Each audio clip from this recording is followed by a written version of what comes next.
नमस्कार, बहुत स्वागत है आपका लोकतंत्र में। मैं हूं आपके साथ नेहा दुबे। महाराष्ट्र के मुख्यमंत्री उद्धव ठाकरे ने पार्टी के बागी विधायकों को आमने सामने बात करने की चुनौती दी है। उन्होंने कहा कि उन्हें सत्ता का लोभ नहीं है, मैं अपने पद से इस्तीफा देने को तैयार हूं। उन्होंने फेसबुक लाइव के जरिए जनता से संवाद करते हुए बीजेपी पर महाराष्ट्र विकास आघाड़ी सरकार को अस्थिर करने का आरोप लगाया। इससे पहले शिवसेना के बागी विधायक एकनाथ शिंदे की अगुवाई में गुवाहाटी पहुंच गए विधायक, और ऐसे में शिंदे ने अपने साथ 40 विधायक होने का दावा किया है। सूत्रों के मुताबिक खबर ये भी है कि एकनाथ शिंदे बीजेपी के साथ मिलकर सरकार बनाने का दावा पेश कर सकते हैं। यही नहीं, शिंदे ने शिवसेना पर भी अपना दावा ठोक दिया है और भरत गोगावाले को चीफ व्हिप नियुक्त किया है। खबर ये भी आ रही है कि शिंदे ने विधायक दल के नेता बने रहने की बात कहते हुए 34 विधायकों के हस्ताक्षर वाले शिवसेना विधायक दल के प्रस्ताव को राज्यपाल के पास भेज दिया। वहीं शिवसेना ने उद्धव ठाकरे के आधिकारिक आवास पर पार्टी के विधायकों को शाम 5 बजे पहुंचने के लिए व्हिप जारी किया है। रिपोर्ट देखें। महाराष्ट्र के मुख्यमंत्री उद्धव ठाकरे ने पार्टी के बागी विधायकों को सामने आकर बात करने की चुनौती दी। उन्होंने कहा कि उन्हें सत्ता का लोभ नहीं है, मैं अपने पद से इस्तीफा देने को तैयार हूं। उन्होंने फेसबुक लाइव के जरिए जनता से संवाद करते हुए बीजेपी पर महाराष्ट्र विकास आघाड़ी सरकार को अस्थिर करने का आरोप लगाया। इससे पहले शिवसेना के बागी विधायक एकनाथ शिंदे की अगुवाई में गुवाहाटी पहुंच गए। शिंदे ने अपने साथ 40 विधायक होने का दावा किया है। सूत्रों के मुताबिक खबर है कि एकनाथ शिंदे बीजेपी के साथ मिलकर सरकार बनाने का दावा पेश कर सकते हैं। यही नहीं, शिंदे ने शिवसेना पर भी अपना दावा ठोक दिया है और भरत गोगावाले को चीफ व्हिप नियुक्त किया है। खबर ये भी सामने आ रही है कि शिंदे ने विधायक दल के नेता बने रहने की बात कहते हुए 34 विधायकों के हस्ताक्षर वाले शिवसेना विधायक दल के प्रस्ताव को राज्यपाल के पास भेज दिया है। वहीं शिवसेना ने उद्धव ठाकरे के आधिकारिक आवास पर पार्टी के विधायकों को शाम 5 बजे पहुंचने के लिए व्हिप जारी किया था। उद्धव ठाकरे ने फेसबुक लाइव के जरिए महाराष्ट्र की जनता से सीधे संवाद किया। उन्होंने हिंदुत्व को शिवसेना की पहचान बताते हुए कहा कि पार्टी ने हिंदुत्व कभी नहीं छोड़ा और न ही कभी हिंदुत्व को छोड़ सकते हैं। उद्धव ठाकरे ने कहा कि उनके लिए विधायकों की संख्या मायने नहीं रखती, बाला साहेब ठाकरे का सपना पूरा करना उनका लक्ष्य है। उन्होंने बताया कि शरद पवार के कहने पर ही उन्होंने सत्ता संभाली।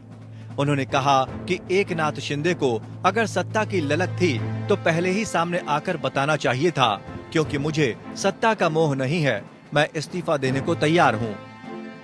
महाराष्ट्र विकास आघाड़ी की गाड़ी को फंसाने के मामले में एकनाथ शिंदे खिलाड़ी साबित हुए हैं। शिवसेना के तेवर तब ढीले पड़ गए जब बागी नेता एकनाथ शिंदे की 34 विधायकों के साथ एक तस्वीर सोशल मीडिया पर वायरल होने लगी।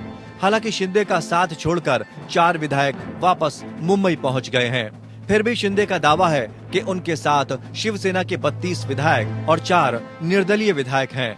मामला सिर्फ उद्धव सरकार को गिराने का नहीं, बल्कि शिवसेना पर भी दावा ठोकने की लड़ाई शुरू हो गई है। शिवसेना ने भी पार्टी विधायकों को विधायक दल की बैठक में मौजूद रहने के लिए एक व्हिप जारी किया था, जिसे शिंदे ने गलत बताया और खुद को विधायक दल का नेता बताते हुए भरत गोगावाला को चीफ व्हिप भी नियुक्त कर दिया और खुद को असली शिवसेना बताते हुए विधायक दल का प्रस्ताव राज्यपाल को भेज दिया। समझा जा रहा है कि शिंदे बीजेपी के साथ मिलकर सरकार बनाने का दावा पेश कर सकते हैं। हालांकि शिवसेना पर उनका दावा कितना मान्य होगा ये बाद में पता चलेगा, लेकिन अगर सदन में बीजेपी अविश्वास प्रस्ताव लाती है तो शिंदे के साथ के विधायकों की गैर मौजूदगी के हालात में सदन में उद्धव सरकार के लिए अपना बहुमत साबित करना चुनौती साबित होगा। ऐसे में शिवसेना बागी विधायकों के खिलाफ कार्रवाई की अनुशंसा भी करती है तो भी फिलहाल उद्धव सरकार को सदन में मुंह की खानी पड़ेगी। ऐसे में उद्धव ठाकरे के पास बहुत विकल्प नहीं है। विधानसभा भंग करने की सिफारिश करने पर उसे मानना राज्यपाल के विवेकाधिकार पर निर्भर करता है।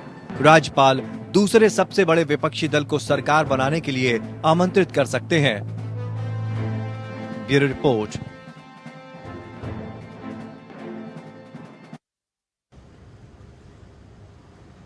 तो लोकतंत्र में बात दरअसल महाराष्ट्र की होगी और महाराष्ट्र में किस तरह से सियासी खेल हो रहा है उसका भी आज हम जिक्र करेंगे। इस विषय पे तफसील से चर्चा करने के लिए खास मेहमान हमारे साथ मौजूद है, उनसे आपका तारुफ करा देते हैं। इस वक्त हमारे साथ शबनम पांडे जी जुड़ गई हैं, जो कि प्रवक्ता है भारतीय जनता पार्टी के। बहुत स्वागत है शबनम जी आपका। मनोज तिवारी जी हमारे साथ जुड़ गए हैं, नेता है कांग्रेस के। मनोज जी बहुत स्वागत है आपका। हमारे साथ सुनील कौशिक जी भी जुड़े हुए हैं, वरिष्ठ पत्रकार है। सुनील जी बहुत स्वागत है आपका। गणेश मुले पाटिल जी हमारे साथ जुड़ गए हैं, जो कि प्रवक्ता हैं एनसीपी के। गणेश जी बहुत स्वागत है आपका भी। और साथ ही पंडित आशु शर्मा जी हमारे साथ जुड़ गए हैं, राजनीतिक विश्लेषक है। बहुत स्वागत है आपका भी। इस खास कार्यक्रम की शुरुआत मनोज जी आपके साथ करते हैं। मनोज जी, जिस तरह से लगातार महाराष्ट्र का जिक्र हो रहा है और आज सुर्खियों में भी रहा महाराष्ट्र की उद्धव ठाकरे सरकार पर क्या वाकई संकट और ज्यादा गहराता हुआ दिखाई दे रहा है? मुश्किल में है क्या उद्धव सरकार? अब तो मानेंगे आप? देखिए, अभी तक की जो परिस्थितियां, उस परिस्थितियों के मुताबिक हम निश्चित रूप से एक सहयोगी दल होने के नाते ये बता सकते हैं कि अभी सरकार को कोई खतरा नहीं है। देखिए, दूसरी बात मैं जहां तक ये कहना चाहता हूं कि लोकतंत्र का ये जो नंगा नाच सत्ता की खातिर और कुर्सी की खातिर जिन प्रदेशों में भारतीय जनता पार्टी की सरकार नहीं है वहाँ स्थिर करने का काम जो सरकार, केंद्र की सरकार कर रही है, वो भारतीय लोकतंत्र के लिए एक बहुत अशुभ संकेत है। दूसरी बात नेहा जी, एक चीज है कि देखिए, ये पार्टी का शिवसेना का, एकनाथ शिंदे शिवसेना के नेता हैं और ये शिवसेना का अंदरूनी मामला है और हम लोगों को लगता है कि एक सहयोगी दल के रूप में समानांतर विचारधाराओं और समानांतर विचारधारा के साथ हमने सरकार बनाई थी और आज भी हम सरकार में हैं और हम ये मानते हैं कि एकनाथ शिंदे और जो उद्धव ठाकरे जी के बीच का मामला है ये शिवसेना का अंदरूनी मामला है और हम प्रतीक्षा कर रहे हैं, हम देख रहे हैं। नहीं, आप कह रहे हैं कि सब कुछ ठीक है और हम नहीं मानते हैं कि सरकार पर किसी भी तरह का खतरा है, लेकिन शिवसेना सांसद संजय राउत ने ट्वीट कर कहा है कि महाराष्ट्र विधानसभा भंग होने की ओर बढ़ रही है। इसे क्या समझा? संजय राउत जी का बयान मैंने भी सुना है। संजय राउत जी ने ये बोला है कि लोकतंत्र में जो ये प्रक्रिया अपनाई जा रही है उसमें सत्ता से हमारा कोई मोह नहीं है और अगर ऐसी परिस्थितियां होने के लिए बाध्य की जाती हूं तो उसमें विधानसभा भंग करना भी एक विकल्प हो सकता है। ठीक है। शबनम जी, क्योंकि ये लगातार भारतीय जनता पार्टी पर आरोप लग रहा है कि देखिए लोकतंत्र के लिए ठीक नहीं है जिस तरह से फिलहाल खेला करने की कोशिश, यानी कि ऑपरेशन लोटस को एक बार फिर से कामयाब करने की कोशिश महाराष्ट्र में भारतीय जनता पार्टी की तरफ से की जा रही है। नेहा जी, देखिए, हमारे कांग्रेस के साथी जिस तरीके से कह रहे हैं ऑपरेशन लोटस हो रहा, भारतीय जनता पार्टी का हाथ है, तो मुझे लगता है कि जो भी विधायक बनते हैं वो एक वरिष्ठ नागरिक होते हैं, जनता के द्वारा चुने जाते हैं। उन्हें इतना मासूम बताते हैं कि बच्चों की मासूमियत भी शर्म खा जाए इससे।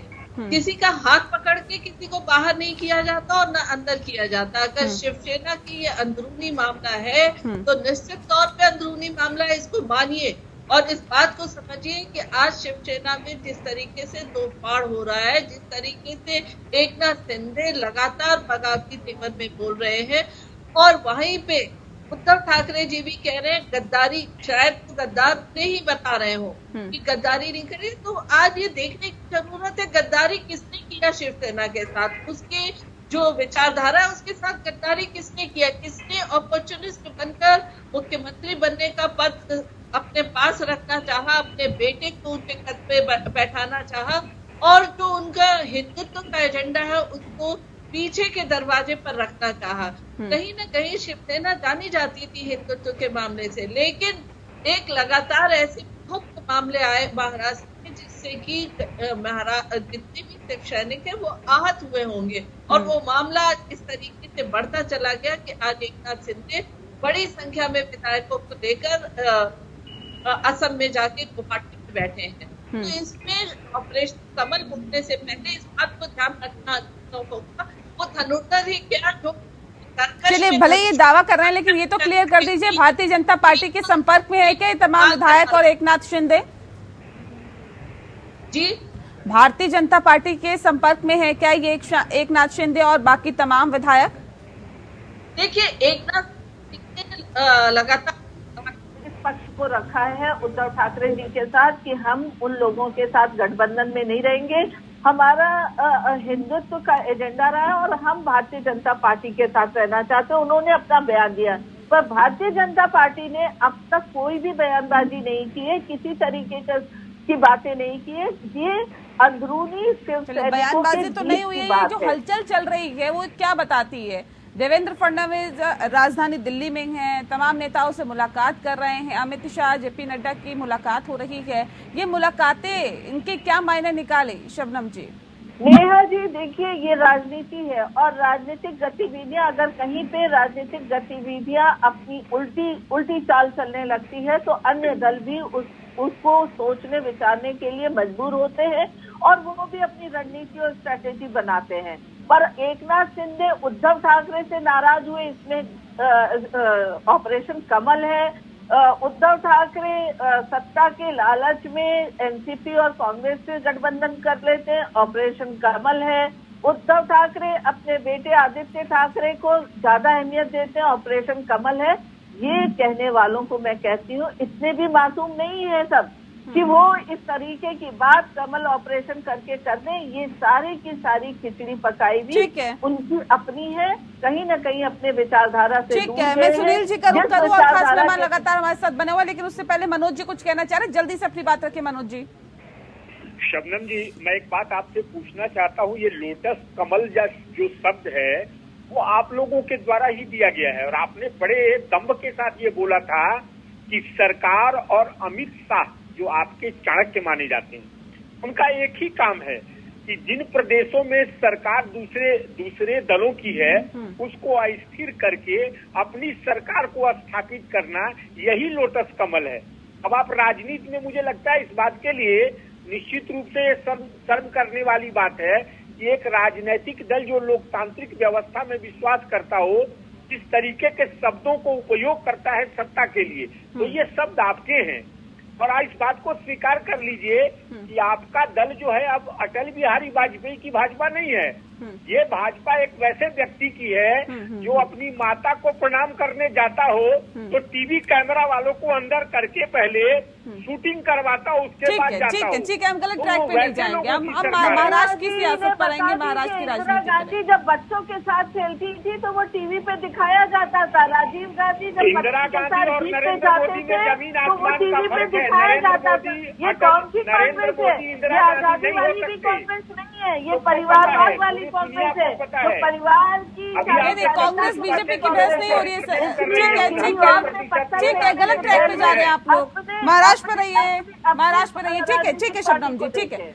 आप सुनील जी, मैं सवाल इस बात को लेकर है, देखिए महाराष्ट्र की राजनीति की बात कर रहे हैं, एक दूसरे पर आरोप प्रत्यारोप लगाए जा रहे हैं, लेकिन शबनम जी कह रहे हैं देखिए मजबूरी में, तो अगर हालात खराब होंगे तो भारतीय जनता पार्टी भी देखेगी कि उसको क्या करना है, आगे क्या कदम उठा रहे हैं। लेकिन ये मजबूरी है क्या वाकई? सवाल इस बात को लेकर भी है कि क्या वाकई मजबूरी है या फिर ये हालात बनाए गए हैं, ये एक महत्वपूर्ण सवाल है। और दूसरा ये कि जो अभी हालात फिलहाल दिखाई दे रहे हैं उसमें मनोज जी ये कह रहे हैं कि देखिए सरकार पे कोई संकट नहीं है, लेकिन आदित्य ठाकरे ने अपने ट्विटर प्रोफाइल से मंत्री पद हटा दिया, इसके क्या मायने निकाले?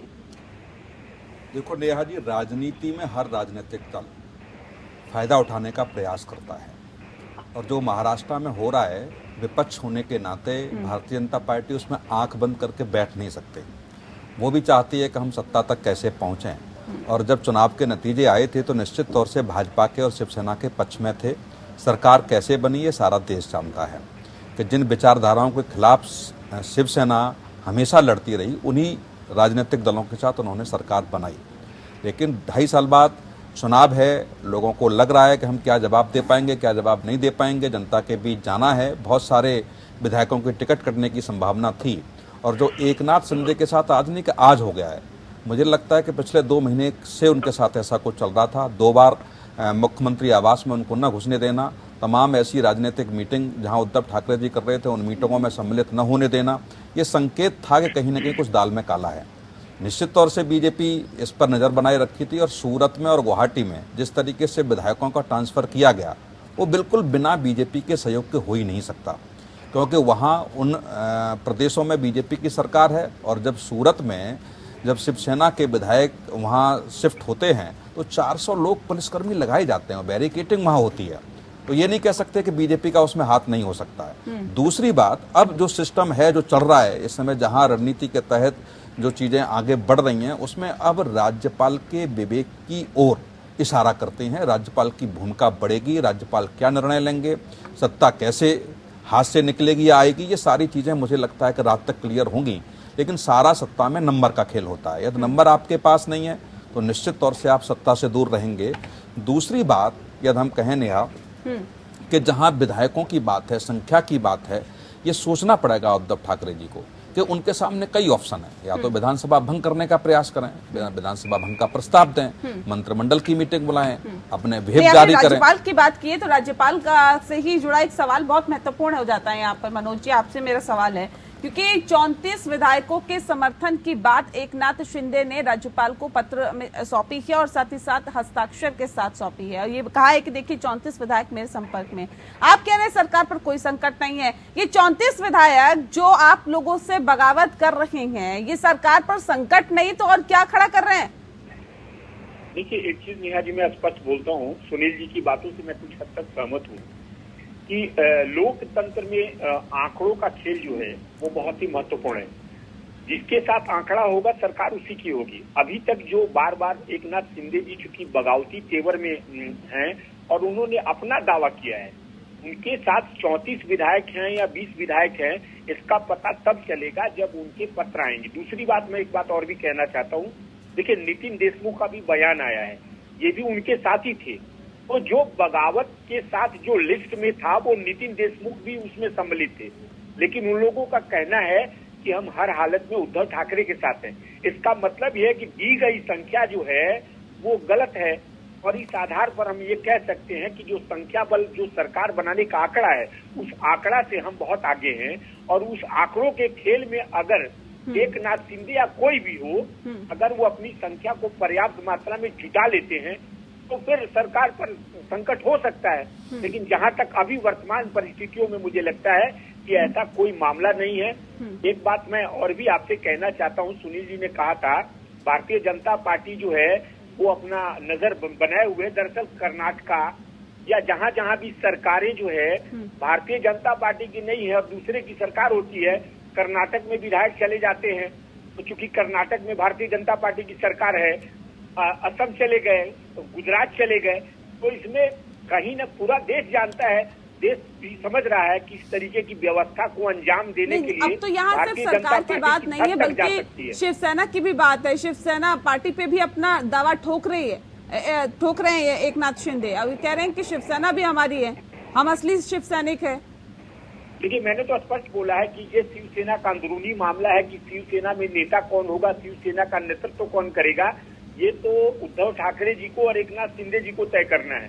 हम सहयोग में हैं और सहयोग के साथ सरकार में हैं। जब तक सरकार है हम सहयोगी हैं और निश्चित रूप से जिन विचारधाराओं के साथ कांग्रेस ने अपनी विचारधारा को बिल्कुल स्पष्ट रखा है और उस विचारधाराओं के साथ शिवसेना हो या शरद पवार जी, तो मुझे लगता है महाराष्ट्र की राजनीति में शरद पवार जी का भी एक बहुत महत्वपूर्ण स्थान है। तो जिन लोगों ने भी ये सहमति बनाई, उस सहमति के आधार पर सरकार चल रही है और अभी तक सरकार में है और सरकार स्थिर है। अब सवाल इस बात को लेकर है कि जो विधायक वापस लौट रहे हैं वो ये कह रहे हैं कि जी उन्हें जबरन लेकर जाया गया। कैसे देखते हैं इसे आप? देखिए नेहा जी, जो भी बातें वो बोल रहे हैं उसको खारिज करते हुए फेसबुक पे उद्धव ठाकरे जी दिखते हैं, क्योंकि उद्धव ठाकरे जी बार बार वो आए तो थे महाराष्ट्र की जनता को संबोधित करने पर, वो कहीं ना कहीं बगैर नाम लिए एकनाथ शिंदे जी को संबोधित करते हुए दिख रहे थे। और उस संबोधन में वो बार बार कह रहे थे कि आप कहें तो मैं मुख्यमंत्री पद छोड़ने को तैयार हूँ। तो जो भी संभावनाएं मनोज जी को दिख रही है, उन सारी संभावनाओं को खारिज करते हुए उद्धव ठाकरे जी फेसबुक पे दिख रहे थे। क्योंकि ऐसे ही कोई नहीं कहता कि मैं संगठन का पद छोड़ता हूँ, मैं सरकार से मुख्यमंत्री पद छोड़ता हूँ। कहीं ना कहीं बहुत गंभीरता है और इस सब गंभीर जो प्रकरण चल रहा है, इसके पीछे एकमात्र इसका जो मैं दोष दूंगी, जो उसका कारण बताऊंगी, वो उद्धव ठाकरे को बताऊंगी, क्योंकि कहीं ना कहीं उनमें लीडरशिप नहीं रही। वो जिस एजेंडे पे उनकी पार्टी चलती थी उस एजेंडे से दूर रहे और सत्ता मोह में उन्होंने अपने ही कार्यकर्ता, अपने ही नेताओं का विश्वास उनसे खत्म हो गया और वो उससे गिड़गिड़ाते हुए दिखे फेसबुक पे, ना कि कोई आदेश निर्देश देते हुए। तो ये साफ तौर पे उनका कमजोर पल दिख रहा है। वो जो भी कह रहे हैं कि वो उनको उठा के लाया गया, देखिए उठा के इतने सारे लोगों को महाराष्ट्र से गुजरात ले जाया जाए, गुजरात से आसाम, ये संभव नहीं है। ये कहीं ना कहीं आपने देखा 34 लोगों के सिग्नेचर है, हाँ। चिट्ठियां आई हैं और अब प्रेस कॉन्फ्रेंस भी करने की बात कह रहे हैं एकनाथ शिंदे जी। तो एकनाथ शिंदे जी ने साफ तौर पे अपनी जो भी नाराजगी है उसको भी सामने रखा, मीडिया के सामने रखा, उद्धव ठाकरे जी के सामने रखा। उद्धव ठाकरे जी से उनसे कई बार फोन पे बात हुई, ये उद्धव ठाकरे जी कह रहे हैं, और उन्होंने अपने शर्त भी रखे। उसके बावजूद उनका बार बार कहना एक बार फोन पे क्या, कहीं ना कहीं अब उद्धव ठाकरे जी को भी ऐसा लग रहा है कि जो चुनाव उन्होंने जिस मुद्दे पे जीता था वो मुद्दे से भटक गए। अब चुनाव में जाएंगे तो जनता उन्हें किस तरीके से उनके साथ व्यवहार करेगी, कौन सा ठीक है शबनम जी, ठीक है सुनील जी, अब सवाल इस बात को लेकर है, ऐसी स्थिति में लाके एकनाथ शिंदे ने खड़ा कर दिया शिवसेना को कि उद्धव ठाकरे खुद ये कह रहे हैं कि देखिए अगर विधायक ये कहेंगे तो मैं अपना पद छोड़ने को तैयार हूँ।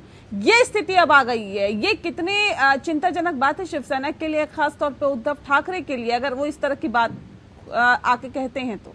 देखो, निश्चित तौर से मैं कहूँ इस बात को नेहा कि विधायक महाराष्ट्र से बाहर कैसे चले गए। क्या महाराष्ट्र की सरकार को इस बात का अंदाजा नहीं था कि विधायक हमसे नाराज चल रहे हैं, या ये नहीं था कि शिंदे साहब की रणनीति क्या चल रही है। अब ये कहना कि विधायक हमारे सामने आएंगे, कहेंगे तो हम इस्तीफा दे देंगे, इसका कोई मतलब नहीं है। ये सिर्फ मैं इसको राजनीतिक स्टंट मानूंगा, क्योंकि अब इसके बाद कोई गुंजाइश नहीं बचती। यदि वास्तव में लगा है उनको महाराष्ट्र के मुख्यमंत्री को, तो जाके अपना प्रतिनिधिमंडल भेजें, पार्टी के कुछ वरिष्ठ नेता वहाँ जाकर के भेजते, तो मुझे लगता है कि वो सीधे आमने सामने बैठ के वार्ता होती। लेकिन अब इसकी कोई गुंजाइश नहीं है। बिल्कुल मैं कहूँगा कि शिंदे के सामने आगे कुआ पीछे खाई जैसी स्थिति हो गई है।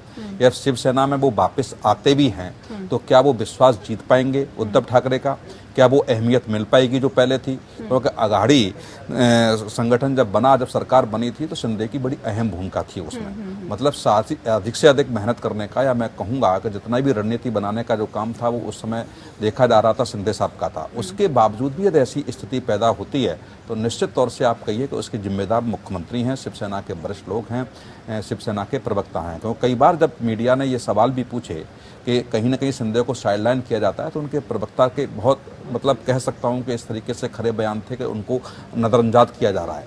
तो ये जब ऐसी स्थिति पैदा हो जाए, सरकार जब जहां आराम से चल रही हो, उसके बावजूद भी 30 से ऊपर भी विधायक इस सरकार से नाराज हैं और वो जाकर के स्टेट छोड़ के चले जाएं, तो निश्चित तौर से गंभीर मामला है। नहीं, अब सवाल ये भी है कि दल बदल कानून के अंतर्गत ये आएगा क्या, क्योंकि जो अभी सिचुएशन दिखाई दे रही है वो बहुत गंभीर है। तकरीबन 37 विधायक या फिर उससे ऊपर के जो आंकड़ा है, अगर वो जाते हैं तब ये दल बदल कानून के अंतर्गत नहीं आता। इससे पहले अगर 34 या 33 विधायक भी अगर जाते हैं तो दल बदल कानून के अंतर्गत आता है। ये कितनी गंभीर सिचुएशन है। ये तो अभी वास्तव में निश्चित तौर से वो आंकड़े बता पाएंगे, क्योंकि अभी सारी चीजें क्लियर नहीं है कि जिस पत्र पे सिग्नेचर हुए हैं वो ईमानदारी से कितने हैं, उनके साथ विधायक कितने हैं, उद्धव ठाकरे के साथ विधायक कितने हैं। राज्यपाल महोदय से उन्होंने समय मांगा शिंदे जी ने, वो दिया कि नहीं दिया, आगे रणनीति क्या होती है, ये सारी चीजें मुझे लगता है कि देर रात तक पर्दा खुल पाएंगी। लेकिन अभी कहना थोड़ा सा मुश्किल होगा। लेकिन ये निश्चित मानिए कि अब इसमें अहम भूमिका राज्यपाल महोदय की हो गई है, और राज्यपाल महोदय की क्या विवेक कहेगा, क्या निर्णय लेगा, और ये बिल्कुल सत्य है, इसमें कोई दो राय नहीं है कि निश्चित तौर से पूरा चैलेंज दिल्ली दरबार से चल रहा है। क्योंकि देवेंद्र जी का दिल्ली आना, नेताओं से रणनीति बना के हिसाब से बातें करना का दौर चलना, ये कहीं ना कहीं बताता है कि जाहिर तौर पे ये महाराष्ट्र की जो सियासत है वो अब पूरी तरह से दिल्ली से चल रही है। मनोज जी, कांग्रेस के वरिष्ठ नेता कमलनाथ अपनी पार्टी के विधायकों से मिलने मुंबई पहुंचे। सर, इसके क्या मायने हैं? जब कोई तरह का संकट, किसी तरह का संकट महाविकास आघाड़ी सरकार पर नहीं है, तो ये दिल्ली से नेता वहां जा रहे हैं, मुलाकात कर रहे हैं विधायकों से बातचीत कर रहे हैं। उद्धव ठाकरे से कमलनाथ ने बातचीत की है। ये किस ओर इशारा करती है, क्या बताती है सर? देखिए, महाराष्ट्र की राजनीति को कमलनाथ जी पहले से जानते भी हैं और उसको समझते भी हैं। हालांकि वो खुद क्योंकि ये दर्द सरकार झेल में चुके हैं जो अभी फिलहाल महाराष्ट्र में चल रही है स्थिति। नेहा जी, मैं वही बता रहा हूँ कि चूंकि महागठबंधन की सरकार है, वो महागाड़ी बोलते हैं, उस सरकार में हम लोग सम्मिलित हैं।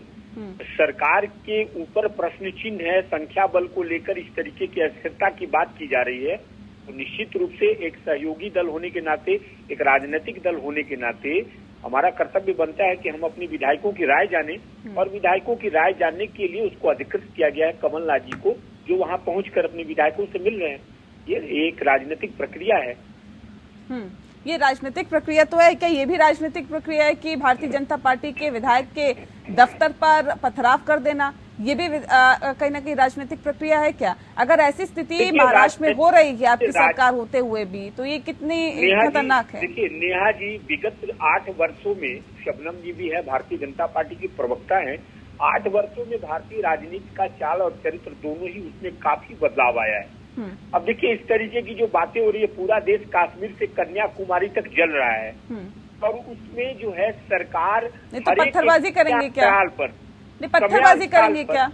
नहीं, पत्थरबाजी, देखिए मैं आपको क्या बोल रहा हूँ, पत्थरबाजी जो है किसी कांग्रेसी ने नहीं किया है। और जहाँ तक सवाल विरोध का है, विरोध की प्रक्रिया कश्मीर से कन्याकुमारी तक है। अब सरकार हर समय अंतराल पर उस विरोध के स्वर को दबाने के लिए नए नए सगुफे लेके आती है। तो आखिर सवाल ये है कि लोकतंत्र में विपक्ष अपनी बातों को किस तरीके से रख पाएगा, जब उसकी आवाज को दबा देने का काम ये सरकार कर रही है। और दूसरी बात है कि देखिए, एक चीज है, शबनम जी को भी मैं कह रहा हूँ कि आने वाले समय के लिए, चूंकि आप भी एक लोकतंत्र की प्रक्रिया का हिस्सा हैं, आपके लिए भी खतरे की बहुत बड़ी घंटी है। क्योंकि जो प्रक्रिया अपनाई जा रही है राजनीति के लिए और सत्ता के लिए, वो सत्ता का सबसे कुत्सित चेहरा है। ठीक है, शबनम जी कह रहे हैं आपका विरोध तो हर जगह हो रहा है, अगर महाराष्ट्र में हो रहा है तो कौन सी नई बात है? देखिए नेहा जी, जिस तरीके की ये बात कर रहे हैं, 50 बार इन्होंने कई प्रदेशों की सरकारों को गिराया और उठाया है। ये काम कांग्रेस पार्टी बेहतर तरीके से करना जानती है, इसलिए ये हर किसी को वही आरोप लगाते चलते हैं। और चाल और चरित्र की बात करते तो देश की आजादी के बाद इन्होंने कभी सत्याग्रह नहीं किया।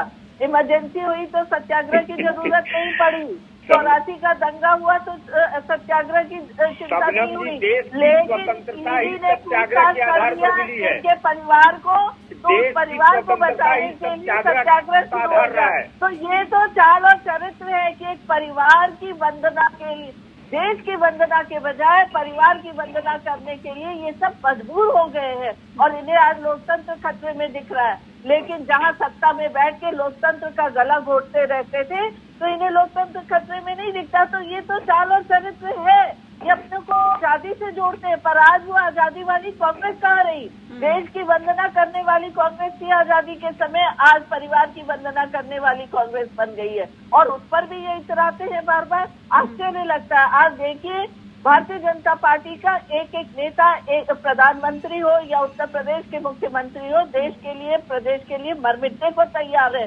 24 घंटे उसके विकास के लिए, उसके लिए खड़े रहते हैं। और आप उस भाजपा पे आप लांछन लगा रहे हैं। मनोज जी जल्दी से जवाब दीजिए। कह रहे हैं जहाँ पे लोकतंत्र को बचाना चाहिए वहाँ तो बचा नहीं पा रहे आप लोग, जहाँ आपकी सरकार है। पार्टी का कोई ऐसा नेता है जो अपनी बात पूरी प्रमुखता के साथ नरेंद्र मोदी और अमित शाह के समक्ष रख सकता हो? अब आप एक चीज में मुझे बताइए, जो चरण वंदना की बात है, पूरा भारतीय जनता पार्टी, अब भाजपा है कहाँ?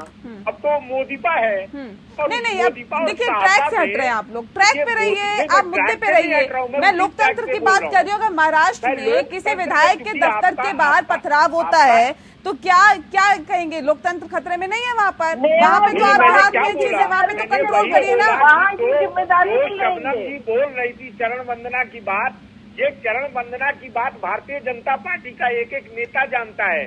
अमित शाह और मोदी के बाद कोई नेता भाजपा में नहीं है, और भाजपा दो लोगों की पार्टी है,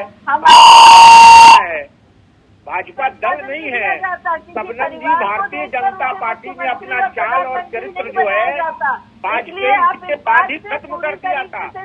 और रही बात है, आपको एक बात और बताता हूँ, कांग्रेस को समझना भारतीय जनता पार्टी के चरण वंदना करने वाले लोगों के बस की बात नहीं है। अगर आज देश में कश्मीर से कन्याकुमारी तक कोई ऐसा गांव नहीं है जो सत्ता से अलग होने के बावजूद भी वहाँ कांग्रेस नहीं है। लेकिन मैं आपको एक बात बताता हूँ, जहाँ और आज राजनीति की जिस चरित्र को और राजनीति को जिस तरीके से आप लोगों ने कलंकित किया है, या देश के लिए करने वाला है। पूरी दुनिया आपके लोकतंत्र गर्व करता था और आपने लोकतंत्र ठीक है, एक एक करके बात रखिए। ठीक है, नहीं, लेकिन मनोज जी इस बात को समझना होगा। देखिए, अगर आप कहते हैं लगातार इस बात को कहा जा रहा है कि देखिए हमारे विधायकों को किडनैप कर लिया गया है, सूरत ले जाया गया है, Bharatiya Janata party operation lotus को अंजाम देने की कोशिश कर रही है, ये हॉर्स ट्रेडिंग करते हैं, लेकिन अब सवाल इस बात को लेकर है क्या आपके विधायक बिकाऊ है? क्या कोई भी खरीद लेगा? क्या क्यों इस तरह के आरोप लगाते हैं? आप कहते हैं मध्य प्रदेश में हमारी सरकार गिरा दी, वहाँ बिकाऊ थे क्या? नेहा जी, मैं उसका जवाब देता हूँ आपको। देखिए, दरअसल क्या मैंने क्या बोला है, राजनीति में चरित्र और चरित्र को हनन करना भी एक बहुत बड़ा अपराध है, और ये अपराध करने का काम भाजपा कर रही है। 8 वर्षों में जिन राज्यों में, अरे तब सुन तो लीजिए, आपने बोला, मैंने नहीं बोला, आप ये बताइए। वंदना कर रहे हैं, शर्मानी चाहिए किसी कौन नहीं जानता है कि मध्य प्रदेश सरकार और उसके बाद राजस्थान में आपने क्या करने का प्रयास किया, कर्नाटक में आपने क्या किया, मणिपुर में आपने क्या किया, गोवा में आपने क्या किया। आपने तो लगातार जो है कुर्सी की खातिर नहीं, तो ये मनोज जी परिपाटी किसने सिखाई है सर? ये किसने सिखाया कि ऐसे तोड़ा जाता है विधायकों को, ऐसे खरीद फरोख्त की जाती है? सुनील जी, ये आज हो रहा है क्या?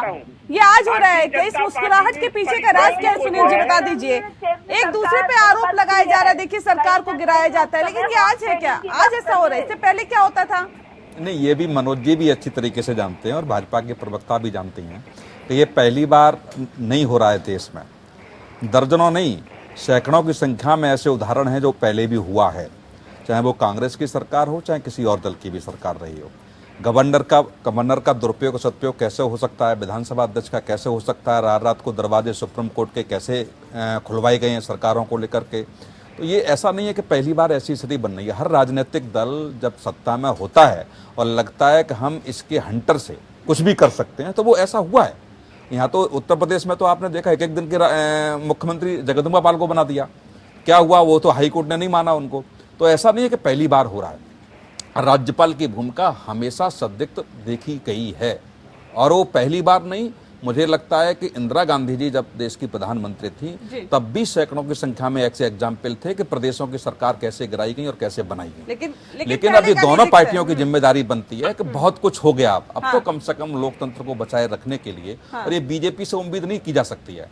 यदि आप एक ऐसे राष्ट्र का निर्माण करना चाहते हैं जो आपकी नीतियां हैं जिससे लोग प्रभावित हैं, या तो वही कांग्रेस ने गलतियां की हैं वही चीजें आप करेंगे, तो मुझे लगता है कि फिर लोकतंत्र मजबूत कैसे होगा। यह सत्ता में रह करके सिर्फ सरकार बनाना ही रहता है तो निश्चित तौर से ये लोकतंत्र के लिए बहुत खतरे की बात है। कम से कम जनता के लिए भी काम कीजिए, जनता का विश्वास जीतने की भी बात कीजिए। और जो हो रहा है अभी तो ये महाराष्ट्र में देखा आपने, तो गोवा में देखा, मणिपुर में देखा, मध्य प्रदेश में हुआ, राजस्थान में भी संभावनाएं ऐसी देखी गई, उत्तराखंड में देखा हाईकोर्ट के निर्देश के बाद किस तरीके से सवाल खड़े किए गए थे। तो निश्चित तौर से मानिए कि ये बार बार इस देश में होता आया है। अब देश की जनता और हम जैसे लोग यही पूछना चाहते हैं कब तक चलता रहेगा ऐसा खेल, आखिर में इसका भी तो कोई समापन होगा। लोकतंत्र खतरे में है और जाहिर तौर पर जोड़ तोड़ की सियासत पहले से ही की जाती रही है, लेकिन अब जब शिवसेना, कांग्रेस और एनसीपी के गठबंधन से महाराष्ट्र में सरकार चल रही है और फिलहाल जो खतरे में दिखाई दे रही है, अब ये भी बताया जा रहा था बीच में कि विधायक दल का नेता एकनाथ शिंदे को हटा दिया गया है, लेकिन अब जिस तरह से एकनाथ शिंदे न सिर्फ बाकी विधायकों के साथ अलग हो चुके हैं और या फिर यूं कह रही हैं कि देखिए हमने जो पत्र भेजा है राज्यपाल को और सरकार बनाने की बात कही है, लेकिन इसके साथ साथ वो शिवसेना पर भी दावा ठोक रहे हैं। ये कितना मान्य होगा फिलहाल आज की स्थिति में? देखो नेहा, एकनाथ शिंदे विधान दल के नेता थे, वहाँ पर विधायकों ने उनको नेता चुना, तो ऐसा नहीं कोई एक व्यक्ति उनको हटा देगा। एक संवैधानिक प्रक्रिया उसकी होती है। यदि एकनाथ शिंदे को हटाया जाएगा तो उसी प्रक्रिया के तहत हटाया जाएगा जिस प्रक्रिया के तहत उनको चुना गया। तो ये नहीं है कि उद्धव ठाकरे ने जो निर्णय कर दिया, हटा दिया, तो वो हटा दिए गए। दूसरी बार इन सब बातों की चुनौती मुझे लगता है कि यदि समाधान नहीं निकल पाता है तो कहीं ना कहीं सुप्रीम कोर्ट और हाई कोर्ट की जाके शरण ली जाएगी। तो ये बात की चीज़ें हैं। लेकिन उससे पहले ये है क्या कितने विधायक एकनाथ शिंदे के साथ हैं कि नहीं है, अल्पमत में सरकार है कि नहीं, क्या बीजेपी अविश्वास प्रस्ताव ला सकती है सरकार के खिलाफ, क्या सदन को बुलाने की मांग राज्यपाल से कर सकती है। दूसरी बात, जो कमलनाथ जी वहां गए हैं, इस बात की भी चर्चा है क्या कांग्रेस के विधायक विश्वास मत हासिल की जब बात आएगी तो क्या विधायक नदारद रहेंगे, वहां से विधायक नहीं मिलेंगे, क्या कांग्रेस के भी कुछ विधायक एकनाथ शिंदे के साथ जा सकते हैं, क्योंकि बहुत से कांग्रेस के विधायक इस बात से नाराज नहीं थे कि उनको मंत्रिमंडल में शामिल नहीं किया गया। और विधायक कुछ मंत्री भी इस बात से नाराज थे कि उनको मन के हिसाब से मंत्रिमंडल नहीं मिला।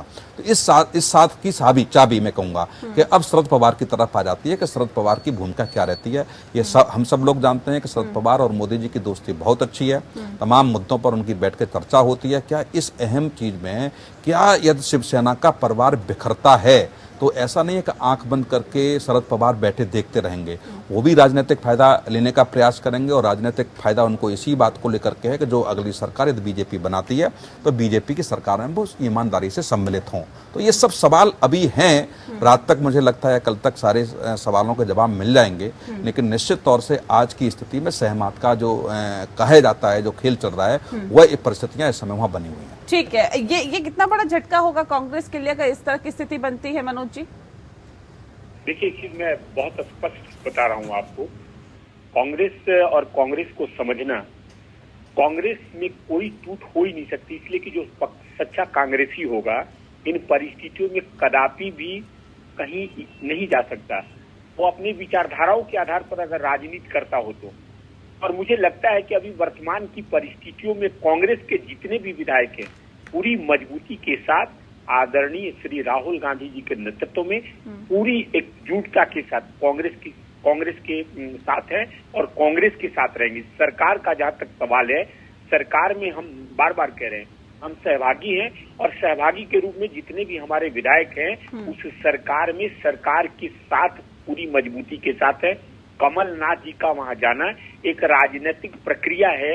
इन परिस्थितियों में जहां पे थोड़ी सी शंका की परिस्थितियां कुछ लोगों के द्वारा पैदा की गई हैं, उन परिस्थितियों में कांग्रेस के एक पर्यवेक्षक होने के नाते हर एक सदस्यों से मिलना लाजमी है और एक राजनीतिक प्रक्रिया की तहत। नहीं, जो आंकड़ों की हम बात कर रहे थे अभी कुछ देर पहले, अगर ये आंकड़े भारतीय जनता पार्टी के पक्ष में रहते हैं, यानी कि एकनाथ शिंदे, ये खबर निकल के सामने आई है कि एकनाथ शिंदे बीजेपी के साथ मिलकर सरकार बनाने का दावा पेश कर सकते हैं, अगर ये स्थितियां होती है तो मैं ये कह रही हूँ, ये सवाल है मेरा आपसे कि बाकी पार्टियों के लिए, शिवसेना के लिए, एनसीपी के लिए जाहिर तौर पर झटका होगा, कांग्रेस के लिए भी झटका होगा क्या? नहीं, बिल्कुल नहीं। कांग्रेस के लिए इसमें क्या झटका हो सकता है? हम सरकार में है, लोकतांत्रिक प्रक्रिया के तहत अगर संख्या बल होगी सरकार रहेगी, संख्या बल नहीं होगी सरकार नहीं रहेगी। हाँ। लेकिन सरकार का ना होना, सरकार कर रहना, हाँ, उससे कांग्रेस को क्या फर्क पड़ता है? कांग्रेस तो एक विचारधारा का नाम है, उस विचारधारा के तहत हम राजनीति कर रहे हैं। अगर जनता और लोकतंत्र में विश्वास रखते हुए सरकार की संख्या बल के आधार पर सरकार चलेगी तो हम सरकार में हैं, नहीं तो हम विपक्ष में होंगे। बिल्कुल स्पष्ट है। ठीक है, इसकी कितनी संभावना नजर आ रही है शबनम पांडे जी आपको कि भारतीय जनता पार्टी का कमल खिल जाएगा महाराष्ट्र में? देखिए, सबसे पहले तो मैं मनोज जी की बात पे मुझे बहुत हंसी आ रही है कि कांग्रेस विचारधारा का नाम है। विचारधारा ही खत्म हो गई तो नाम ही खत्म होने जा रहा है, क्योंकि कहीं ना कहीं इनमें वो विचारधारा देश प्रेम का रह ही नहीं गया। मैं बार-बार इसलिए है कि आपको एक बात की जानकारी होनी चाहिए के अलावा कोई विचारधारा नहीं रह गई देश को और जहाँ तक आजादी के हो गए, निश्चित तौर पर फर्क नहीं पड़ता क्योंकि हर प्रदेश में इनके नेता इनको छोड़कर जाते चले जा रहे हैं। अब ये अभ्यास हो चुके हैं कि देश की लोकतांत्रिक व्यवस्था में किसी भी समय इन्हें छोड़ के जा सकते हैं, क्योंकि जो लोग राजनीति में आते हैं वो परिवार वंदना के लिए नहीं, देश वंदना के लिए आते हैं। तो इनकी विचारधारा को छोड़ते हुए, इनकी परिवार वंदना की विचारधारा को छोड़ते हुए लोग बात को हम कांग्रेस बखूबी छोड़ते चले समझते जा हैं। रहे हैं, क्योंकि और हर रही कोई बात है, राष्ट्र देखिए, हित एक में चीज मैं काम आपको करना बताता चाहता है, हूँ, परिवार हित में नहीं। कांग्रेस को आप कैसे अब आपका प्रश्न हुआ कि आपने आपके कहा पास कि तो कोई विचारधारा ठीक ही है, नहीं ठीक है, है। सुन लेते हैं मनोज जी, आपने मनोज जी, उन देखिए, लोगों मनोज की शबनम जी, तरफ एक बारी सेकंड, की है, नहीं नहीं, एक एक करके, इन ठीक लोगों है, के तौर पे लोकतंत्र में मनोज जी, देश की मनोज आजादी जी, के समय स्टिंग टू द पोस्ट लिख दिया मनोज था। जी, मनोज जी, आप स्टिंग अपनी टू द बारी में भी पोस्ट बोलिए, लिखने वाले दूसरों लोगों के को लिए क्या बोलना ही रह गया बस तो कांग्रेस के देश पास। की आजादी में ना आपका कोई सहयोग रहा, ना देश की परंपरा के साथ आपका कोई सहयोग रहा। अरे आपके जो मान्यवर नेता जिनका पूजा करते हैं आप लोग, वही तो सोनिया जी का क्या है, आजादी का परंपरा में सहयोग जरा बता दीजिए। ये अलग बात है कि हमने भारत में खेली है, अरे आप कितने दिन 5 अपना लोगों का जीवन नाम यापन बताइए। किए हैं, राहुल जी से शबनम पूछ जी, लीजिए।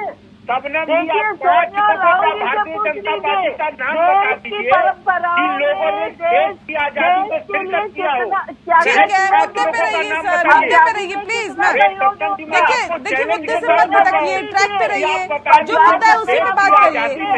राहुल गांधी पर, प्रियंका गांधी पर, गांधी परिवार पर डिस्कशन करने के लिए नहीं बैठी हूँ, जिनके प्लीज पूर्वजों ने प्लीज। देश की आजादी तो में मनोज ये जी, शिरकत किया हो। मनोज जी, तो आप देश को आजादी कैसे का समझेंगी? लेना बंद मनोज कर जी, दीजिए, आजादी में हमारे मनोज बचपन तिवारी में जी, है। आवाज मिल रही है आपको। आप देखिए प्लीज ऐसे मत करिए, मुझे आप लोगों की आवाज बंद करवानी पड़ेगी। मुद्दे पे रहिए, मुद्दे पे रहिए। मनोज जी, अनुरोध कर रही हूँ आपसे, मुद्दे पे रहिए प्लीज, प्लीज मुद्दे पे रहिए। महाराष्ट्र की सियासत पे बात कर रहे हैं, महाराष्ट्र पे ही रहिए। शबनम जी, अपनी बात पूरी और करिए। नेहा जी, देखिए, राजनीति पूरी तरीके से संभावनाओं का खेल है। अगर संभावनाएं कुछ भारतीय जनता पार्टी के हित में बनती है तो निश्चित तौर पर उस पर विचार विमर्श तब होगा, क्योंकि हम वहाँ सबसे बड़ी पार्टी है, जनता ने हमें सबसे बड़ी पार्टी बनाकर वहाँ बैठाया है। लेकिन सत्ता के लोभ में विपरीत विचारधारा वाले लोग एक साथ उठकर सत्ता में आए हैं। लेकिन आज वही वजह बन गई है, आज वही वजह बन गई है कि ये अंतरकलह से जूझ रहे हैं, और इस अंतरकलह का परिणाम क्या होगा ये समय बताएगा। पर हम संभावनाओं को देख रहे हैं, समझ रहे हैं, और संभावनाओं के आधार पर ही हम आगे बढ़ेंगे। ठीक है, ठीक है, ठीक है। भाई सुनील जी, मनोज जी, आप सबके बारे में बोलते हैं, आप अपना नाम बदल लीजिए, शबनम पांडे नाम रख गोवा में भी लीजिए। आपकी संख्या बल थी और गोवा में भी आपने संख्या बल के आधार पर सरकार बनाया था। गजब है आप लोगों की जो आप बात है, अपना इतिहास देख लीजिए, टेलीविजन उस पर चैनल पर आरोप बैठ के आप लगाइए। लोगों को शर्म नहीं आती है। आप लगता है इंदिरा गांधी के राज को देख लीजिए, इंदिरा गांधी जी ने चलिए। कैसे कैसे सरकारों को गिराया, उसको देख लीजिए। ठीक है पढ़ सुनील जी, लीजिए। सुनील जी, अब राहुल क्योंकि गांधी एकनाथ भी नहीं शिंदे जानते का अपना phone not Sonia reachable Gandhi. जा रहा है। देखिए कल से परसों से मुलाकात करने की उनसे कोशिश की जा रही है। उद्धव ठाकरे ने अपने करीबियों को भेजा और जो काफी करीबी थे एकनाथ शिंदे के, उनको भी भेजा उनके पास, लेकिन शिंदे मानने को तैयार नहीं है।